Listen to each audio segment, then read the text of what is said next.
Hello students, welcome to Vidya Ajay Academy YouTube channel Empowering Your Excellence. ಈ ಒಂದು ವಿಡಿಯೋದಲ್ಲಿ cash flow ಸ್ಟೇಟ್ಮೆಂಟಿನ theory ಮತ್ತು cash flow ಸ್ಟೇಟ್ಮೆಂಟಿನ ಫಾರ್ಮೆಟ್ನ ತಿಳ್ಕೊಳ್ಳೋಣ. ಕ್ಯಾಶ್ ಫ್ಲೋ ಸ್ಟೇಟ್ಮೆಂಟ್ನ ಪ್ರಿಪೇರ್ ಮಾಡೋದಕ್ಕಿಂತ ಮುಂಚೆ ನಾವು ಕೆಲವೊಂದು ಪರ್ಟಿಕ್ಯುಲರ್ ಥಿಯರಿಯನ್ನು ಅರ್ಥ ಮಾಡಿಕೊಂಡ್ರೆ ನಮಗೆ ಕ್ಯಾಶ್ ಫ್ಲೋ ಸ್ಟೇಟ್ಮೆಂಟಿನ ಫಾರ್ಮೆಟ್ ಅರ್ಥ ಆಗುತ್ತೆ. So meaning of cash flow statement according to accounting standard 3, cash flow statement are financial report that reveal the cash amount of cash you have in your account for a particular period of time. So cash flow statement ಅಂತಂದರೆ ನಿಮಗೆ ಆ statement at the end of the statement ಏನಾಗುತ್ತೆ ಅಂದರೆ ನಿಮ್ಮ ಹತ್ರ ಎಷ್ಟು closing balance ಇದೆ ಕ್ಯಾಶ್ದು ಅಂತ ಗೊತ್ತಾಗುತ್ತೆ. Number 1, it will shows that the inflow and cash flow outflow of the cash during a particular period of time. Say for example 1 year, 1 ವರ್ಷದ್ದು ನಿಮಗೇನು cash inflow and cash outflow from the different activities ಏನಿದೆ ಅದನ್ನು ನಾವು record ಮಾಡ್ತೀವಿ. Record ಮಾಡಿ ಲಾಸ್ಟಲ್ಲಿ ನಾವು ನಮ್ಮ ಹತ್ರ ಎಷ್ಟು ಬ್ಯಾಲೆನ್ಸ್ ಇದೆ ಅನ್ನೋದನ್ನು ಫೈಂಡ್ ಔಟ್ ಮಾಡ್ತೀವಿ. ಅದನ್ನು ನಾವು ಕ್ಯಾಶ್ ಫ್ಲೋ ಸ್ಟೇಟ್ಮೆಂಟ್ ಅಂತ ಕರಿತೀವಿ. ಕ್ಯಾಶ್ ಫ್ಲೋ ಸ್ಟೇಟ್ಮೆಂಟಲ್ಲಿ ನಮಗೆ cash flow from operating activity, cash flow from investing activity and cash flow from financing activity, ಈ 3 ಪಾಯಿಂಟನ್ನು ನೀವು ಅರ್ಥ ಮಾಡಿಕೊಂಡು ಪ್ರಾಬ್ಲಮಲ್ಲಿ ಐಡೆಂಟಿಫೈ ಮಾಡಿ ಅದನ್ನು ಆ ಒಂದು ಆಪರೇಟಿಂಗ್ ಆ್ಯಕ್ಟಿವಿಟಿ ಕೆಳಗಡೆ ಹಾಕಿದಾಗ ನಿಮ್ಮ ಕ್ಯಾಶ್ ಫ್ಲೋ ಸ್ಟೇಟ್ಮೆಂಟ್ ಮಾಡೋದು ಈಸಿ ಆಗುತ್ತೆ.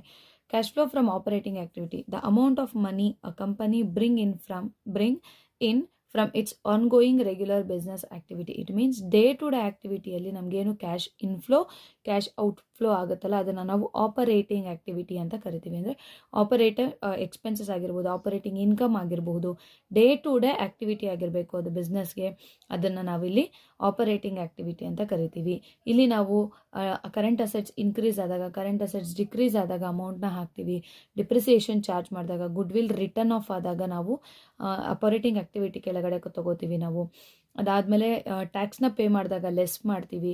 ಈ ರೀತಿಯಾಗಿ ನಾವು ಆಪರೇಟಿಂಗ್ ಆ್ಯಕ್ಟಿವಿಟಿ ಅಂದರೆ ಏನು ಬರಬೇಕು ನಿಮಗೆ, day to day activity of the business ಅಂತ ಗೊತ್ತಾಗಬೇಕು. ಇದಾದಮೇಲೆ ನಮಗೆ cash flow from investing activity. So investing activity means here the amount of the cash amount received from disposal of long-term assets or acquisition of the assets. Disposal of long-term assets is nothing but sale of assets and acquisition of assets. Sale ಮಾಡಿದಾಗ ಏನಾಗುತ್ತೆ, ನಮಗೆ cash ಬರುತ್ತೆ. Purchase ಮಾಡಿದಾಗ cash ನಮಗೆ outflow ಆಗುತ್ತೆ. So ಹಾಗಾಗಿ ಸೇಲನ್ನು ನಾವು add ಮಾಡ್ತೀವಿ, ಪರ್ಚೇಸ್ನ ನಾವಿಲ್ಲಿ ಲೆಸ್ ಮಾಡ್ತೀವಿ. ಈ ಎರಡೂ ಒಂದು ಆ್ಯಕ್ಟಿವಿಟಿಯನ್ನು ನಾವು investing activity for the cash flow statement ಅಂತ ಹೇಳ್ತೀವಿ. Next cash flow from financing activity. Financing activity related to long term funds or capital of enterprises, cash from issue of equity share, debenture, loan raising etcetera. So cash flow from financing activity ಅಂತಂದರೆ ಒಂದು issue ಆಗಿರಬೇಕು, shares issue ಆಗಬೇಕು, capital raise ಆಗಿರಬೇಕು, long term fund increase ಆಗಿರಬೇಕು, and debentures issue ಮಾಡಿರಬೇಕು ಅಥವಾ ಲೋನನ್ನು ತೊಗೊಂಡಿರಬೇಕು. ಇದನ್ನೆಲ್ಲ ಆ್ಯಡ್ ಮಾಡ್ಕೊಳ್ತೀವಿ. ಜಸ್ಟ್ ಅಸ್ಯೂಮ್ ದಟ್ ಇಶ್ಯೂ ಆದಾಗ ಕ್ಯಾಶ್ ಏನಾಗುತ್ತೆ, ಡಿಬೆಂಚರ್ಸ್ ಇಶ್ಯೂ ಆದಾಗ ಕ್ಯಾಶ್ ಏನಾಗುತ್ತೆ, ಲೋನು ನಮಗೆ ಬಂದಾಗ ಏನಾಗುತ್ತೆ, ಸೊ ಕ್ಯಾಶು ಇನ್ಫ್ಲೋ ಆಗುತ್ತೆ, ಕ್ಯಾಶ್ನ ರಿಸೀವ್ ಮಾಡ್ಕೋತೀವಿ. ಸೊ ಹಾಗಾದರೆ ಕ್ಯಾಶ್ ಔಟ್ಫ್ಲೋ ಯಾವ ರೀತಿ, ಶೇರ್ಸ್ನ ರಿಡಮ್ಷನ್ ಮಾಡಿದಾಗ ಅಥವಾ ಡಿಬೆಂಚರ್ಸ್ ರಿಡಮ್ಷನ್ ಆದಾಗ, ಆಮೇಲೆ ನಾವು ತೊಗೊಂಡಿರ್ತಕ್ಕಂಥ ಲೋನ ರೀಪೇಮೆಂಟ್ ಮಾಡಿದಾಗ ಕ್ಯಾಶ್ ಔಟ್ಫ್ಲೋ ಆಗುತ್ತೆ, ಕ್ಯಾಶನ್ನು ಕೊಡ್ತೀವಿ ನಾವು. This is called the cash outflow. So ಈ ಎಲ್ಲ ಆ್ಯಕ್ಟಿವಿಟಿಯನ್ನು ಫಿನಾನ್ಸಿಂಗ್ ಆ್ಯಕ್ಟಿವಿಟಿ ಕೆಳಗಡೆ ತರ್ತೀವಿ.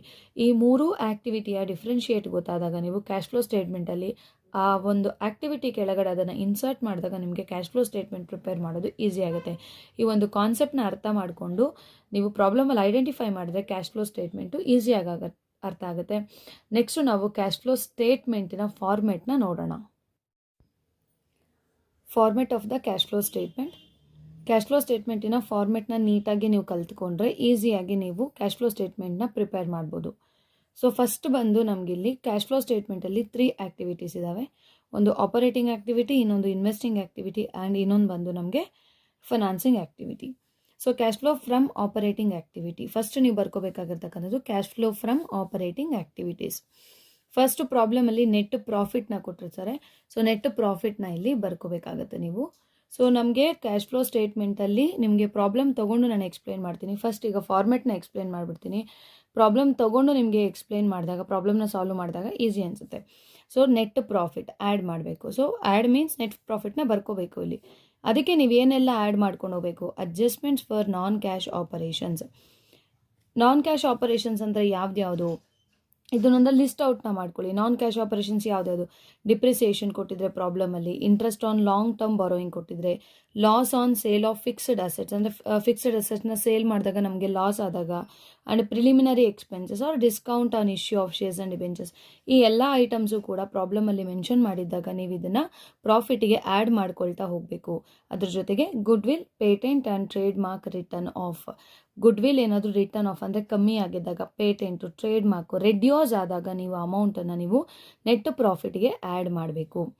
ಇದಿಷ್ಟು ಮಾಡಿದ್ರೆ ಇದಿಷ್ಟು ಆದಮೇಲೆ ಇನ್ ಕೇಸ್ ನಾನ್ ಕ್ಯಾಶ್ ಆಪರೇಷನ್ಸಲ್ಲಿ ನಮ್ಗೆ ಇವಾಗ ಫಾರ್ ಎಕ್ಸಾಂಪಲ್ ಇನ್ಕಮ್ ಬಂದಾಗ, ಇಂಟ್ರೆಸ್ಟ್ ಇನ್ಕಮ್ ಬಂದಾಗ, ಡಿವಿಡೆಂಟ್ ಇನ್ಕಮ್ ಬಂದಾಗ, ರೆಂಟಲ್ ಇನ್ಕಮ್, ಇಲ್ಲಿ ಇಂಪಾರ್ಟೆಂಟ್ ಆಗಿ ನೀವು ನೋಡ್ಕೋಬೇಕಾಗಿರೋದು ಇನ್ಕಮ್ ನಮಗೆ.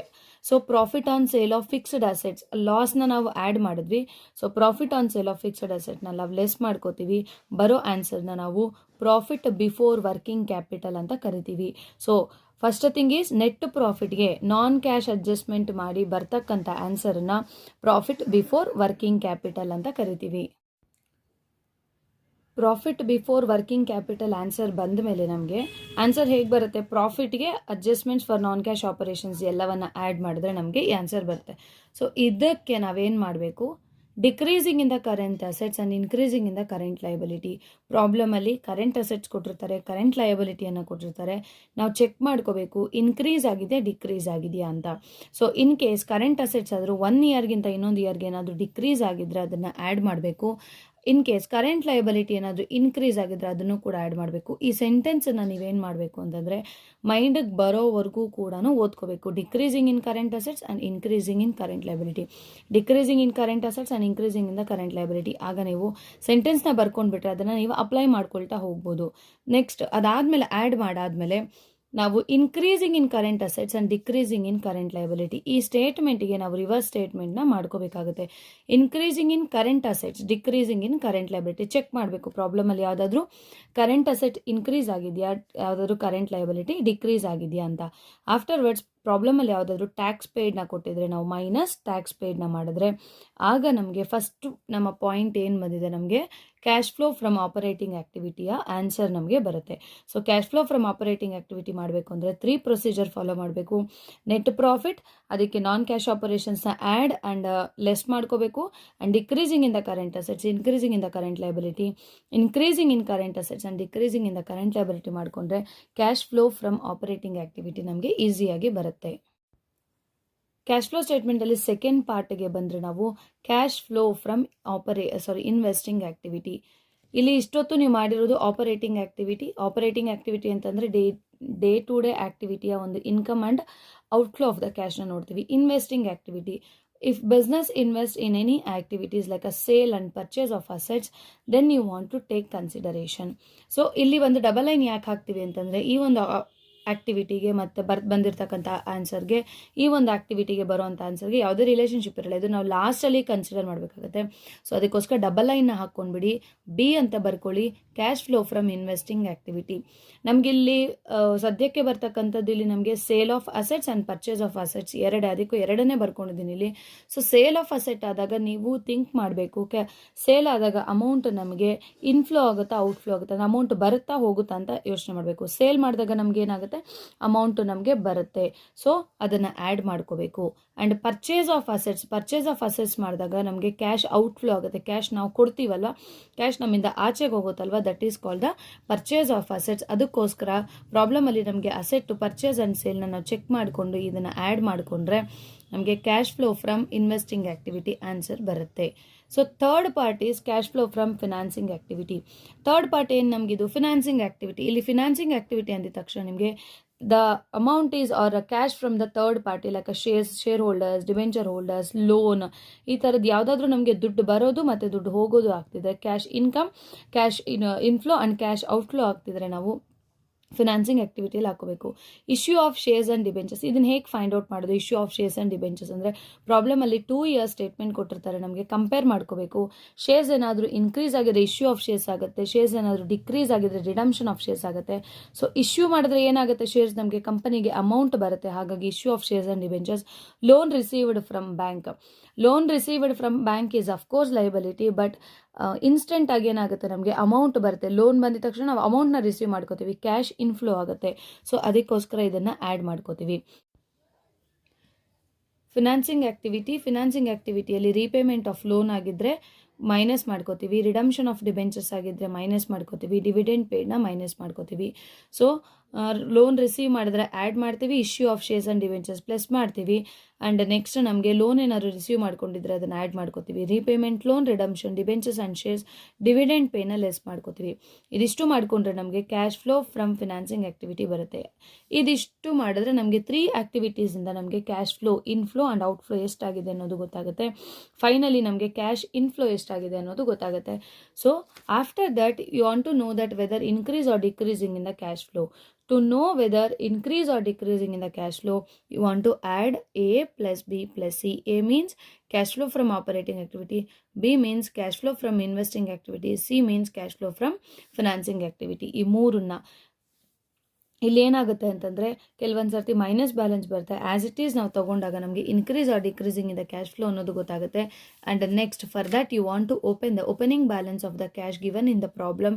Then automatically you get the closing balance of a cash that should be equal to cash balance of the current year ಇರಬೇಕಾಗುತ್ತೆ. ಆ ಅಮೌಂಟ್ ಬಂದಾಗ ಮಾತ್ರ ನಮ್ಮ ಪ್ರಾಬ್ಲಮ್ ಕರೆಕ್ಟಾಗಿದೆ ಅನ್ನೋದು ಫೈಂಡ್ ಔಟ್ ಆಗುತ್ತೆ. ಮುಂದಿನ ವಿಡಿಯೋದಲ್ಲಿ ಕ್ಯಾಶ್ ಫ್ಲೋ ಸ್ಟೇಟ್ಮೆಂಟಿನ ಪ್ರಾಬ್ಲಮ್ನೊಂದಿಗೆ ಡಿಸ್ಕಸ್ ಮಾಡೋಣ. Thank you for watching Vidya Ajay Academy YouTube channel, empowering your excellence.